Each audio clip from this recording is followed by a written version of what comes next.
मुस्लिम लीग नून की हुकूमत के खिलाफ मुत्तहिदा अपोजिशन का लाहौर में पावर शो। कादरी, जरदारी और इमरान एक स्टेज पर। क्या हुकूमत की कमजोर दीवार को एक धक्का और देने की कोशिश कामयाब होगी?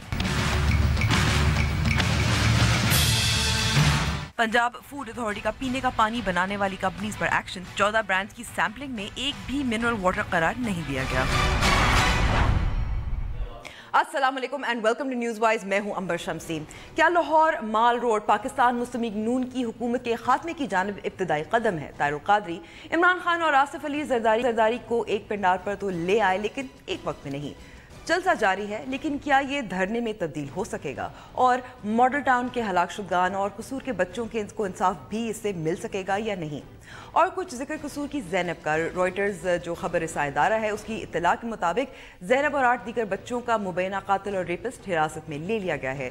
दूसरी जानब मर्दान की 4 साला आसमा की तहकीकात के हवाले से IGKP ने प्रेस कॉन्फ्रेंस की और बताया कि रिपोर्ट्स के मुताबिक आसमा जिनसी ज़्यादती का भी शिकार हुई थी, जबकि तहकीकात अभी जारी हैं। एक लफ्ज़ में बोलना चाहूँगी सोशल मीडिया पे उन शर्लॉक होम्स के बारे में जो CCTV फुटेज से ज़ैनब और दीगर बच्चों के मुमकिन कातिल की तस्वीर शेयर कर रहे हैं। इससे कातिल और रेपिस्ट नहीं पकड़े जाएंगे, सिर्फ बेगुनाह और मासूम लोगों पर खामखा में इल्ज़ाम ही लगता जाएगा। शुरू करते हैं अपनी टॉपिक से।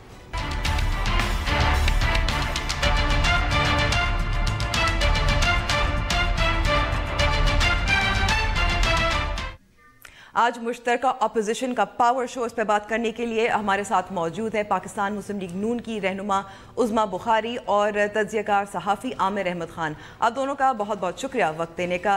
सबसे पहले आमिर साहब, मैं आपसे शुरू करना चाहूँगी, ये इंसाफ के लिए है या नून लीग की हुकूमत गिराने के लिए पावर शो है मुश्तरका अपोजिशन का? ये अंबर एक बहुत ही cynical manipulation of political power है। ये बहुत ही सोचे समझे तरीके से किया जा रहा है। अगर आपको कुछ अरसा मैं तारीख में वापस ले जा सकता हूँ तो आपको याद होगा कि बेनज़ीर भुट्टो साहिबा की जब दूसरी हुकूमत बरतरफ हुई थी मुर्तज़ा भुट्टो के कत्ल के फ़ौरन बाद, तो लोगों का आम तौर पे वो कहते हैं कि जी मुर्तज़ा भुट्टो के कत्ल की वजह से उनकी हुकूमत जो है वो उसको आखिरी कील जो है वो उनकी हुकूमत के ताबूत में ठोका गया। लेकिन उससे कई माह पहले भी उनकी हुकूमत को तकरीबन मफलूज कर दिया गया था। अब ये वही ब्लूप्रिंट है जिसको दोबारा से निकाल के झाड़ झूड़ के इस्तेमाल किया जा रहा है कि अगर किसी की कोई इंटरेस्ट, किसी की पॉलिटिकल इंटरेस्ट, कोई सियासी मफाद अगर इस हुकूमत को फ़ौरन गिराने में नहीं है, तो फिर भी इलेक्शन में जो 6-8 महीने रह गए हैं उससे पहले कोशिश इनकी ये लग रही है कि इस हुकूमत को बिल्कुल एक फायर फाइटिंग मोड में, एक कोने में धकेल दिया जाए, फायर फाइटिंग मोड में रखा जाए, उसको सोचने समझने का मौका न दिया जाए और एक इंतखाबात से पहले एक आम तासुर ऐसा क्रिएट कर दिया जाए जिससे ये एहसास हो कि शायद ये हुकूमत जो है इसका बिल्कुल हुकूमत के ऊपर ग्रिप जो है वो खत्म हो चुका है। अच्छा आमिर साहब, इसमें मैं एक सवाल बीच में यहाँ करना चाहती हूँ कि इखलाकी तौर पर आपको लगता है कि राना सनाउल्लाह या शहबाज शरीफ को इस्तीफा दे देना चाहिए? जिस तरह से सिर्फ मॉडल टाउन की बात नहीं है, कसूर में भी जो एहतजाज हुआ था, मुजाहरे हुए थे, जो हैंडलिंग हुई थी उसकी वजह से। देखिए, ये विदाउट साउंडिंग इनसेंसिटिव अंबर, अगर इखलाकी बुनियादों के ऊपर पाकिस्तान के अंदर इस्तीफे दिए जाते तो मेरा ख्याल है पाकिस्तान के अंदर कभी हुकूमत बनती ही ना। हमारा इखलाकियात के साथ जो है वक्त के साथ साथ एक माशरे और एक सोसाइटी के तौर पर ताल्लुक बेहतर होने की बजाय और उसको इवॉल्व होकर ज़्यादा पहले से सोफिस्टिकेटेड होने की बजाय वो पहले से कहीं ज़्यादा ख़राब हो गया है। तो मैं नहीं समझता हूँ कि जो पावर पॉलिटिक्स होती है, जो मुल्क की सियासत होती है, उसके अंदर आप उनके सियासी मुहर्रिकात से हट के या सियासी कंपल्शन से हट के आप इखलाकियात या किसी और चीज़ की बुनियाद के ऊपर एक हुकूमत को जो है वो गिरा सकते हैं या उससे इस्तीफे का मुतालबा कर सकते हैं। ये बहुत डेवलप्ड डेमोक्रेसीज में होता है जो कई 100 साल से जमहूरियत को संभाले हुए और लेकर चल रही है। उज़मा साहिबा को भी गुफ्तगू में शामिल करना चाहती हूँ। उज़मा साहिबा, पाकिस्तान मुस्लिम लीग नून इस वक्त कमज़ोर ज़रूर है, क्या ये एक और वार है एक कमज़ोर हुकूमत पर? बहुत शुक्रिया अम्बर। मैं नहीं समझती कि हुकूमत कमज़ोर है, और वो इसलिए कि जो जमहूरी हुकूमतें होती हैं, जो सियासी हुकूमतें होती हैं, वो आवाम की सपोर्ट से जो है वो बनती हैं और उन्हीं की सपोर्ट जो है उनको चाहिए होती है। और आवाम की सपोर्ट आज भी हमारे साथ है। अभी पिछले हफ्ते का चकवाल का रिजल्ट देख लीजिए। अगर मुहज़्ज़म मुल्कों की बात करनी है, अगर हमें डेमोक्रेसी की बात करनी है तो सिर्फ बैलेट के जरिए आती है, और बैलेट के जरिए लोग अपनी राय का इजहार करते हैं। और अगर बैलेट के जरिए इनको ये एहतजाज और मुजाहिरों के जरिए भी तो करते हैं उज़मा साहिबा, और हमने देखा है कि पंजाब पुलिस ने किस तरह से हैंडल किया जब एहतजाज होते हैं, जब मुजाहिरे होते हैं।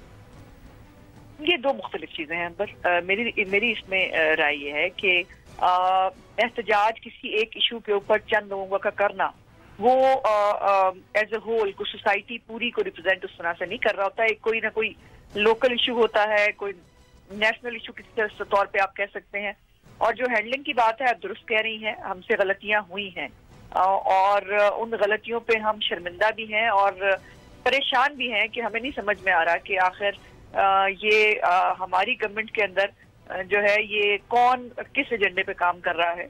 और ये जो कुछ हुआ, लेकिन उज़मा साहिबा टाउन में आपने बात की गलतियों की, तो हम अगर कहें कि गलती की तस्हीह क्यों नहीं की गई?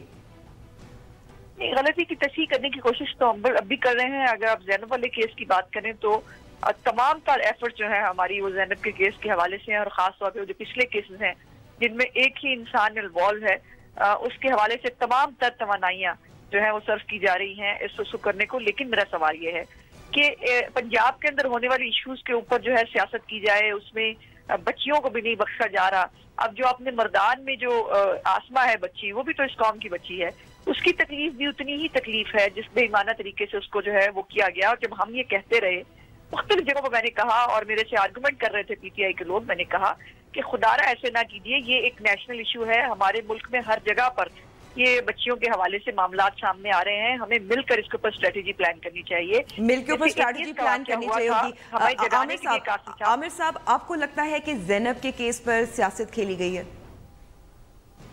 देखिए, सियासत तो हर सूरत में हो रही है, और ये वाली सियासत जो है अंबर, जो सख्त अफसोसनाक बात है कि इस सियासत की वजह से ज़ैनब को इंसाफ मिलने की बजाय उसको इंसाफ के हसूल में रुकावट हो रही है। क्योंकि ये सियासत जो है, इस सियासत में नारे आप जो भी देख लें, लेकिन उस सियासत की बुनियाद ये है ही नहीं है कि गरीबों को इंसाफ मिला जाए, किसी के ऊपर जुल्म हुआ है तो उसको फौरी तौर पर इंसाफ फराहम किया जाए। ये सियासत जो है ये एक हुकूमत को मफलूज करने की सियासत है, ये एक ख़ास मकासद के ज़रिए की जा रही है और एक ऐसे शख्स के ज़रिए की जा रही है जिसका पाकिस्तान के अंदर कोई पोलिटिकल बेस ही नहीं है। वो जब तक उनको धरना करना होता है, एहतजाज करना होता है, वो पाकिस्तान आ जाते हैं, बाकी का वक्त वो मुल्क से बाहर गुजारते हैं। उनकी पार्टी ने जब भी इलेक्शन लड़ा है तो उनकी पूरी जमात को इतने वोट नहीं मिले हैं जितने के जीती हुई जमात के एक MNA को या एक MPA को भी मिल जाते हैं। पॉलिटिकल बेस नहीं है आमिर साहब, पॉलिटिकल बेस जरूर नहीं है, इनकी नुमाइंदगी नहीं है, इनके वोट नहीं है, पार्लिमानी सीट नहीं है, लेकिन ऑपोजिशन को मुतहद तो कर दिया है, तो एक ताकत तो है। किया है जी। आसिफ जरदारी साहब की मौजूदगी में इमरान खान स्टेज पर आने से इनकारी हैं, और अगर आपने आज आसिफ जरदारी साहब का खिताब सुना है तो उन्होंने कहा जी मैं तो जब चाहूँ, जिस दिन चाहूँ इस हुकूमत को निकाल सकता हूँ। लेकिन उन्होंने लेकिन वाली बात की, यानी कि बड़े वो क्लियर हैं कि इस वक्त हुकूमत को ज़बरदस्ती घसीट के उसके वक्त उसके जो मुकर्रर मुद्दत है उससे पहले ख़त्म करके वो ना तो सियासत की कोई खिदमत कर रहे होंगे, ना जमहूरियत की कोई खिदमत कर रहे होंगे। ये नवाज शरीफ साहब को, क्योंकि उन्होंने अपने आप को तनहा कर लिया है, अकेला कर लिया है, वो दूसरी जमातों को खातिर में नहीं ला रहे, उनसे बात करने की, एक डायलॉग खोलने की कोशिश ही नहीं कर रहे हैं। तो ये उनको ज़रा छेड़छाड़ करने का तरीका है, उनको तंग करने का तरीका है, ये समझाने का जरिए है कि भैया हमसे बात नहीं करोगे तो यही होता रहेगा अगले इलेक्शन से पहले तक। जी हम लेते हैं छोटी सी ब्रेक, और उज़मा साहिबा से यही सवाल पूछूंगी कि नवाज शरीफ साहब तनहा क्यों हैं? ये भी तो एक गलती है या नहीं है?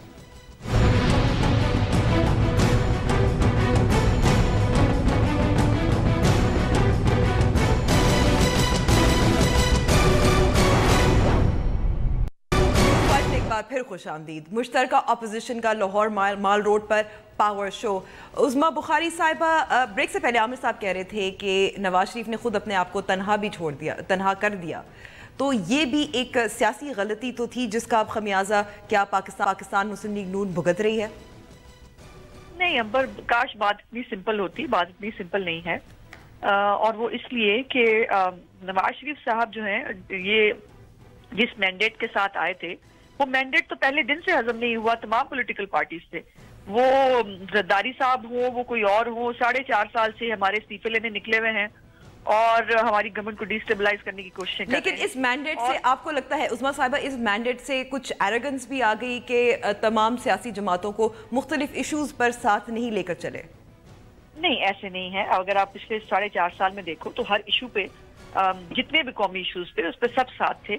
लेकिन एक बात आपको जहन में रखनी चाहिए कि आपकी चूंकि इलेक्शन जो है वो सिर पे हैं और 3-4 महीने रह गए हैं इलेक्शन के अंदर, तो हर पॉलिटिकल पार्टी जो है वो इलेक्शन मोड में चली गई है और इलेक्शन मोड में सबसे अच्छा चूरन जो है वो अपोजिशन का बिकता है और उनके पास जब उनसे परफॉर्मेंस की बात की जाए तो उनके पास कुछ कहने को नहीं होता। इसलिए अब ये सारे इकट्ठे होकर जो है वो कोशिश कर रहे हैं कि किसी तरह जो है वो नवाज शरीफ साहब को जो है और उनकी गवर्नमेंट को गिरा दिया जाए।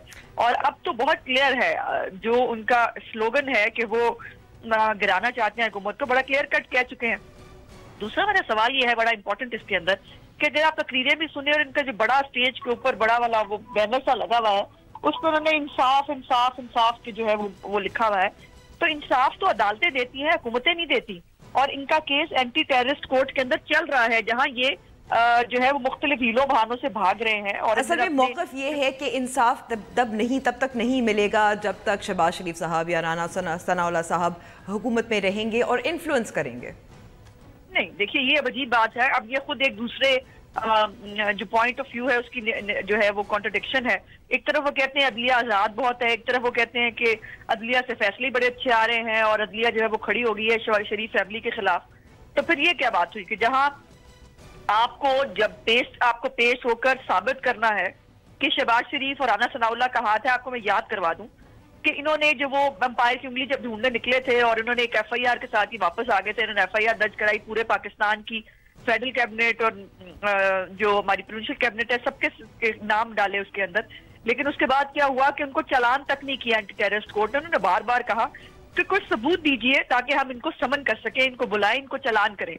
कोई सबूत नहीं था, सिर्फ ये हमारी ख्वाहिश है कि इन सबके नाम FIR में दे दें। कत्ल के फैसले जो हैं, कत्ल के मुकदमों के फैसले, चूंकि मैं खुद क्रिमिनल लॉयर हूँ, मुकदमों के फैसले जो हैं वो सड़कों पे नहीं होते अगर आपने इस मुल्क को मुल्क रखना है। मैं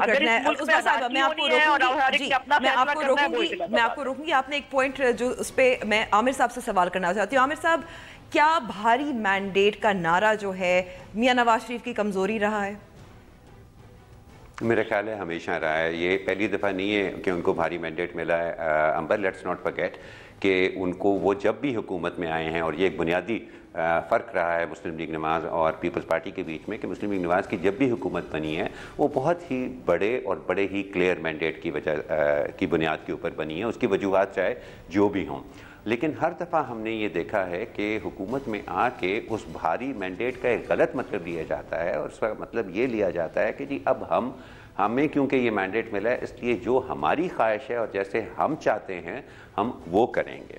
जबकि सियासत का अक्सर औकात ये तकाजा होता है कि ठीक है, आप बिल्कुल आपका हक बनता है, आपको हुकूमत मिलती है, एक इलेक्शन के ज़रिए मिली है, लेकिन जो काम आप करना चाहते हैं उसके अंदर आपको एक बाय इन क्रिएट करना पड़ता है, उसके अंदर आपको दूसरी सियासी जमातों का भी एक स्टेक क्रिएट करना पड़ता है। और अगर आप ऐसा नहीं करते हैं तो आप पर मगरूर होने का इल्ज़ाम भी लगता है और उस इल्ज़ाम की बुनियाद के ऊपर छोटे छोटे नॉन प्लेयर्स जिस तरह से डॉक्टर ताहिरुल कादरी हैं, जिनका पाकिस्तान की इंतखाबी सियासत के अंदर ना कभी वजूद रहा है और ना ही लगता है कि आइंदा कभी होगा, वो भी आपके लिए एक बहुत बड़ा मसला बन जाते हैं। तो बिल्कुल आपने सही ये सवाल मेरा ख्याल है किया है कि और आपको लगता है कि जो बलूचिस्तान में हुआ बड़ा भारी पड़ रहा है। जी, नवाज शरीफ भी इस पे बोले थे, बलूचिस्तान में हुआ ये भी गुरूर की वजह से था।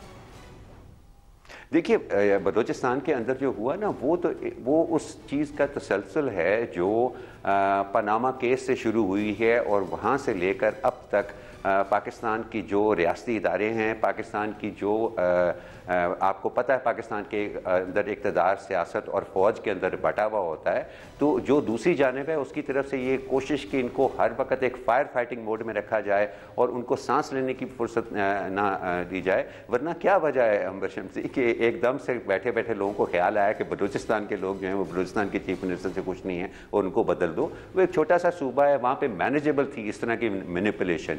यही मैनिपुलेशन उनके लिए दूसरे सूबों के लेवल के ऊपर करना बहुत मुश्किल होता, और फेडरल गवर्नमेंट में करना वफाकी सतह के ऊपर जो है वो बहुत ही एक मैसी और बहुत ही एक गड़बड़ वाला काम होता। ये आसान काम था, लेकिन इसने एक और तासुर क्रिएट किया कि नवाज शरीफ जो है वो अपनी मकबूलियत खो रहे हैं, या पार्टी के ऊपर अपना कंट्रोल खो रहे हैं, या अपनी हुकूमतों के ऊपर अपना कंट्रोल खो रहे हैं। उसका इससे ज़्यादा इस सारी चीज़ के अंदर कोई ख़ास रोल नहीं है, और कोई ज़्यादा एक हद से ज़्यादा जो है वो अहमियत नहीं देनी चाहिए। जी बिल्कुल बिल्कुल, मैं आप ही से इस पे रद्द-ए-अमल जवाब मैं पहले आमिर साहब की बात पे कमेंट कर लूं, फिर आप सवाल पूछिएगा। आमिर साहब यकीनन सीनियर हैं हमसे, और उन्होंने हमसे ज्यादा सियासत भी देखी है और हालात भी मुल्क के देखे हैं, और यकीनन ये मामलात भी उनको याद होंगे, और ये मालूम होगा कि इस मुल्क के अंदर ये हमेशा एक वतीरा रहा है कि जो मकबूल सियासी लीडरशिप होती है, या तो उसको सफा हस्ती से मिटा दिया जाए, या उसको इतना कमजोर कर दिया जाए कि वो जो है वो दोबारा अपने पैरों पे खड़े ना हो सके। लेकिन तारीख ने ये बात दोहराई है कि सियासी लीडर जो हैं उनको कोई माइनस का फार्मूला उनके ऊपर अप्लाई नहीं होता, और जब तक लोग चाहते हैं वो मकबूल लीडर रहते हैं। नवाज शरीफ साहब को जो है वो हाईजैकिंग का केस बना के मुल्क से बाहर भी जिला वतन किया गया, लेकिन जब वो वापस आए लोगों ने फिर अपना कॉन्फिडेंस जो है उनके ऊपर इम्पोज किया और उनको थर्ड टाइम प्राइम मिनिस्टर बनाया। सो इसलिए हमारे मुल्क में ये कॉन्स्पिरेसी भी इसका लेकिन मसला ये है उस्मा साहिबा कि पाकिस्तान मुस्लिम लीग नून या नवाज शरीफ खुद भी इन साजिशों का हिस्सा रहे हैं पीपल्स पार्टी के मुख्तलिफ अदवार के दौरान। देखिए, ये आप किसी को भी कहें इस तरह, तो फिर बेनज़ीर भुट्टो के बारे में भी आप कहेंगी कि वो हिस्सा रही हैं। सियासतदानों को हमेशा इस्तेमाल किया जाता रहा है। अंबर, इस बात को समझने की कोशिश कीजिए। ड्राइविंग फोर्स कोई और होती है, सियासतदानों को इस्तेमाल किया जाता रहा है। लेकिन एक अच्छी बात यह थी मोहतरमा की जिंदगी में, जब COD हुआ तो उसके बाद ये कहा गया और उसमें ये बिल्कुल ये फैसला हुआ कि गलतियों से सीखेंगे और हम एक दूसरे को डिस्टेबलाइज करने की कोशिश नहीं करेंगे। लेकिन जो आसिफ जरदारी साहब पिछले 6 महीने से स्टेटमेंट्स दे रहे हैं, यौम तासीस के ऊपर उन्होंने कहा कि मैं चाहता हूं कि सेनेट के इलेक्शन से पहले ये घर चले जाएं। फिर उन्होंने कहा कि मैं इनके खिलाफ जो है वो साजिश कर रहा हूं तो मैं इनको घर भेज सकता हूं। मतलब घर भेजना, खुदाई दावे करना, ये बेनज़ीर भुट्टो को तो शायद सूट करता था। जरदारी साहब को सोच समझ के बात करनी चाहिए। आमिर साहब, इस पे आपका कमेंट, क्योंकि ऐसा भी लग रहा है कि हम 90 की दिहाई की सियासत की जानब हम कदम रख रहे हैं या नई शक्ल में। खुदा ना करे ऐसा हो अंबर। ये ख़तरा तो ज़ाहिर है कि पाकिस्तान में हर वक्त मौजूद रहता है। जब तक फ़ौज और सियासत के बीच के अंदर पाकिस्तान में इक़्तिदार बटा हुआ है, ये ख़तरा तो रहेगा ही। लेकिन मुझे लगता है कि ऐसा होने से इसको रोका जा सकता है। देखिए, ये कहना बहुत आसान है कि पिछले 6 महीने से जरदारी साहब के लहजे में सख्ती आ गई है, लेकिन ये सवाल भी तो साथ साथ उठता है ना अंबर के ये सख्ती क्यों आई है, इसकी क्या वजह है, और क्या ये सख्ती जो है ये सिर्फ जरदारी साहब के लहजे में आई है या उनके बाकी की अपोजिशन के रवैये में भी इस तरह की सख्ती आई है। देखिए, जब भी कोई आपके खिलाफ बात करता है तो सियासत का तकाजा ये है, इनफरादी तौर पे आप जो भी करें, आपको वो बात बुरी लगे, आप उसका बुरा मना जाएं, आप उस आदमी से रूठ जाएं, उससे बात करना छोड़ दें। सियासत का एक बहुत बड़ा तकाजा ये होता है कि उस बंदे को जवाब देने से पहले कम से कम समझने की कोशिश की जाए कि ये बात उसने क्यों की है और उसकी वजह क्या बनी है। मेरा ख्याल में अगर मुस्लिम लीग नवाज़ की लीडरशिप इस चीज़ के ऊपर गौर करे तो उनको या तो जरदारी साहब की कड़ी बातों की वजह समझ में आ जाएगी, या शायद फिर उनको उनकी वो बातें जो है वो इतनी कड़वी ही ना लगें जितनी कि इस वक्त लग रही हैं। और एक और चीज़ जो आज उस्मा साहिबा, बस एक सवाल आमिर साहब से, ठीक है, एक जुमला कहना चाहती हूँ, वो ये है कि ये तो अब तो बहुत ऑन रिकॉर्ड ये बात है कि पंजाब के अंदर जो पीपल्स पार्टी की हालत है, ये पार्टी के अंदर, और बिला बरबला बहुत कायरा साहब बहुत दफा कह चुके हैं कि हमारी वो जो एक सियासत थी नवाज लीग के साथ, जो कॉम्प्रोमाइजिंग सियासत जिसको कहते रहे पहले, मुका की सियासत जिसको इमरान खान कहते हैं, उस वजह से हमें नुकसान हुआ है। और अब वो ये समझते हैं कि हमारे खिलाफ जो है स्टांस लेकर और इमरान खान वाला लहजा इख्तियार करेंगे तो शायद पीपल्स पार्टी रिवाइव हो जाएगी। ये पॉइंट ऑफ व्यू है उनका। अच्छा आमिर साहब, यहाँ आपसे सवाल है, बिलावल भुट्टो जरदारी जलसे से गायब, मौजूद नहीं, कहीं और अपना एक फंक्शन अटेंड कर रहे थे, इससे क्या इशारा मिलता है? कोई इशारा नहीं मिलता है अंबर। ये बिल्कुल उनकी एक नॉर्मल सी चीज़ है। ये कोई इतनी अहमियत ताहिरुल कादरी साहब के एक ऐसे इज्तिमा को, जिसके बारे में ख़ुद अभी उनकी ख्वाहिश बहुत होगी कि इसको एक मुसलसल धरने के अंदर तब्दील कर दिया जाए, लेकिन खुद अभी उनको ये समझ नहीं आ रही है कि वैसा कर सकते हैं या नहीं कर सकते हैं। तो एक ऐसे इज्तिमा में जिसमें इंसाफ का नारा ज़रूर लगाया जा रहा है, लेकिन उसके अंदर इतना वाज़ेह है कि ये हुकूमत को तंग करने की, उसकी टांग खींचने की कोशिश है। उसमें जरदारी साहब एक हद तक ही अपने आप को कमिट करना चाह रहे हैं, और मेरा ख्याल है कि ख़ुद वो क्योंकि एक मीडिएटर का भी रोल अदा करते हैं, इसलिए ख़ुद तो वो जहाँ पे भी वो ज़रूरत समझें कि उनको जाना उनके लिए ज़रूरी है, वह चले जाते हैं, लेकिन बिलावल को वो वहीं भेजते हैं जहाँ पे उन्होंने एक अहम पॉलिसी स्टेटमेंट के तौर पे उनकी हाज़िरी जो है वो ज़रूरी समझते हैं। तो ये बड़ा वाज़ेह है कि यहाँ पे कोई इतनी अहम पॉलिसी स्टेटमेंट पीपल्स पार्टी की तरफ ना आई है, ना ही उसकी तवक्को थी, इसलिए बिलावल जो है वो ही must have been free to do whatever he liked. ठीक है, आमिर अहमद खान जी उस्मा साहिबा, मेरे पास वक्त कम है। फिर यहाँ पे ये कहना है कि ये फर्क है। नहीं, देखिए आप बिलावल की स्टेटमेंट उठा के देखिए, उसने कभी नहीं कहा कि वक्त से पहले गवर्नमेंट को घर जाना चाहिए। हमेशा कहता रहा कि इलेक्शन वक्त पे होने चाहिए और इनकी असम्बलियों को अपनी मुद्दत पूरी करनी चाहिए। आसिफ जरदारी साहब कुछ और बात कर रहे हैं, वो हमेशा कोई और स्टांस लेते हैं, और ये बात कई दफा इंटरव्यूज में भी पूछी गई और उन्होंने कहा कि मेरी राय उससे मुख्तलिफ होती है। और ये दो मुख्तलिफ ओपिनियंस हैं, दो मुख्तलिफ सेक्शंस हैं पार्टी के अंदर जो मुख्तलिफ राय अडॉप्ट कर रहे हैं। जी उस्मा साहिबा और आमिर अहमद खान साहब, बहुत बहुत शुक्रिया दोनों का हमें वक्त देने का। लेते हैं ब्रेक, और ब्रेक के बाद हम जानने की कोशिश करेंगे कि कौन से मिनरल वाटर, जो बॉटल वाटर है, वो पीने के लिए महफूज है।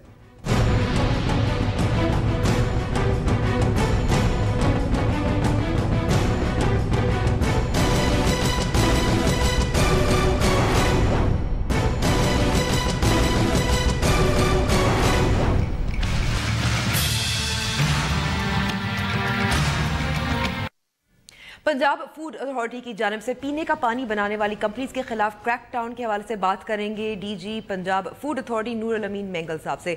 नूर अल अमीन साहब, बहुत बहुत शुक्रिया वक्त देने का। कुछ तफसीलात बताइएगा कि ये बॉटल्ड वाटर कौन सी कंपनीज के हैं और क्या नतीजा निकला? देखिए जी, हमारा शेड्यूल फॉर इंस्पेक्शंस और शेड्यूल फॉर सैम्पलिंग जो 2018 का हमने इशू किया हुआ है, उसमें पानी 4 जो हमारे फूड आइटम्स में, उनमें से वन ऑफ द आइटम है कि जिसको साल में हम 4 दफ़ा टेस्ट करते हैं। इसमें दूसरा जुज़ इसका है दूध है, एडिबल ऑयल है, और चौथा जो है ये जो ड्रिंक्स हैं और आपके जो जूसेस हैं। अब इसमें मकसद हर 3 महीने के बाद इनको टेस्ट करने का सिर्फ एक है कि हर चीज़ में पानी है। तो उसमें जो बॉटल्ड जो मिनरल वाटर वाले अब तक तकरीबन कोई 1200 के करीब हमारे पास एंटिटीज़ हैं जिन्होंने लाइसेंस के लिए अप्लाई किया हुआ है, और उसमें 350 के करीब हैं जो कि लाहौर डिवीज़न में हैं।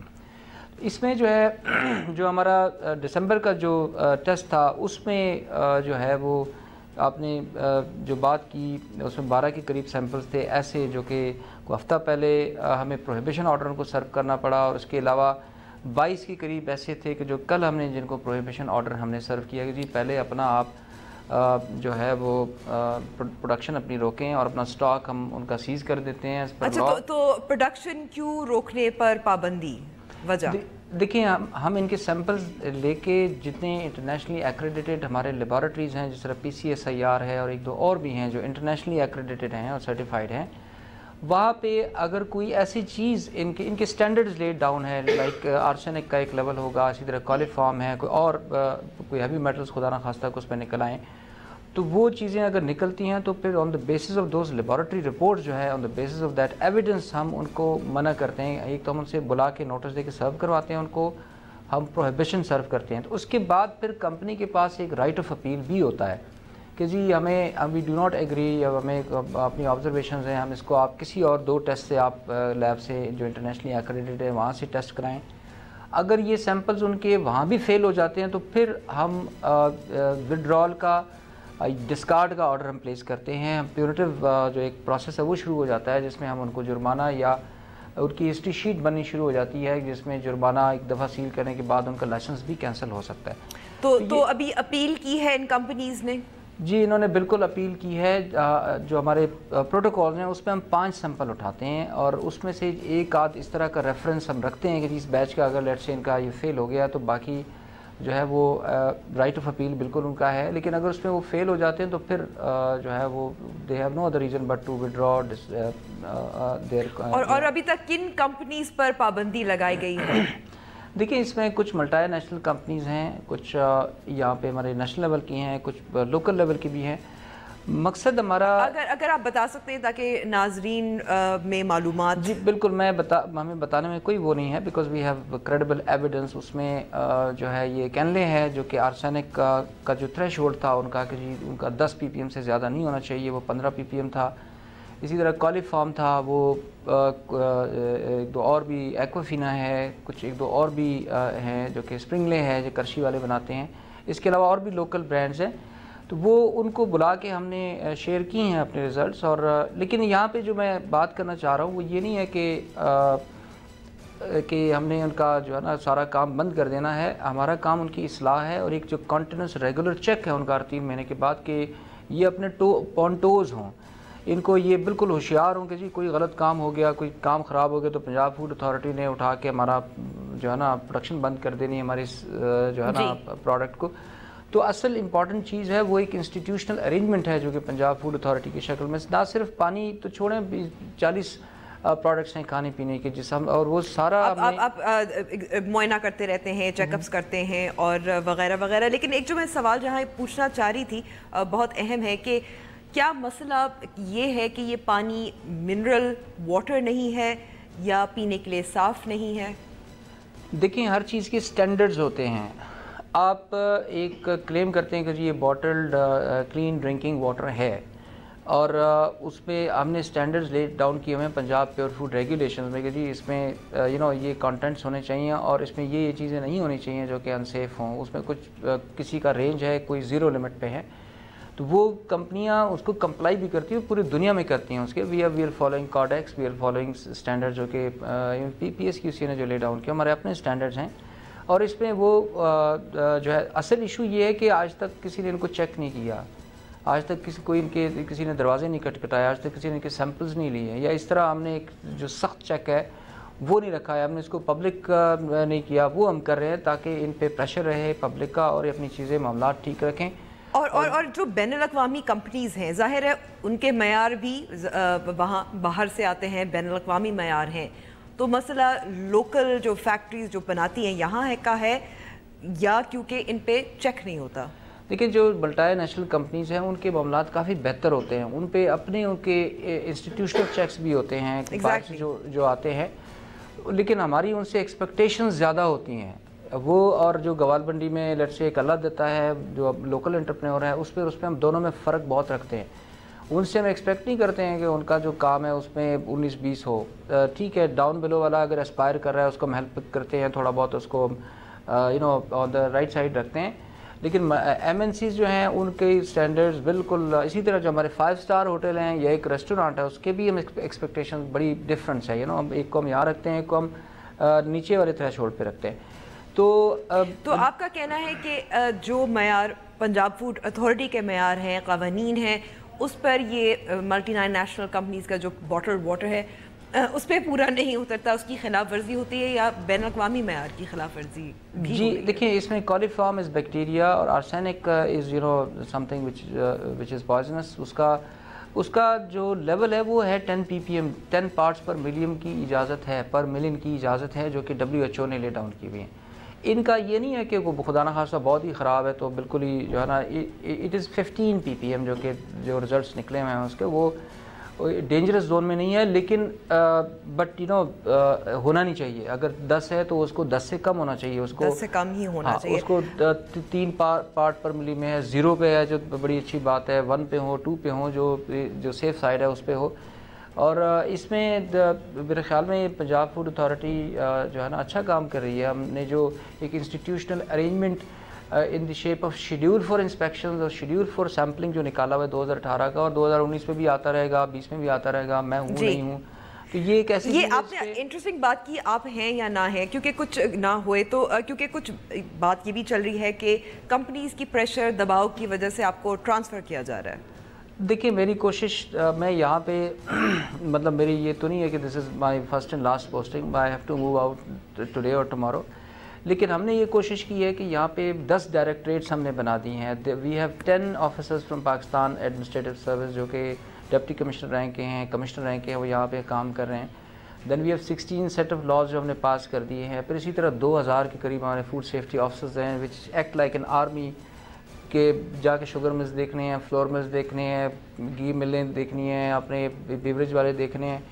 इसी तरह जो सबसे इम्पॉर्टेंट जिसको हम लेते हैं that is the schedule for inspection, which will keep हमारा टेक्निकल डायरेक्टरेट को और इंडस्ट्री को for testing and sampling through out the year उनको बिजी रखेगी। इसी तरह जो शेड्यूल फॉर फिजिकल इंस्पेक्शंस है वो हमारी ऑपरेशंस डायरेक्टरेट उनके, यानी कि आपका नूरुल अमीन मेंगल साहब यही कहना है कि कुछ देर में आप वाकई किसी और ओहदे पर फायज होने वाले हैं। बहुत बहुत शुक्रिया वक्त देने का। न्यूज़ वाइज का वक्त अब ख़त्म हुआ है। उम्मीद करती हूँ प्रोग्राम आपको पसंद आया होगा। हमसे रब्ता करना चाहें तो हमारा फेसबुक पेज और ट्विटर हैंडल हाजिर है।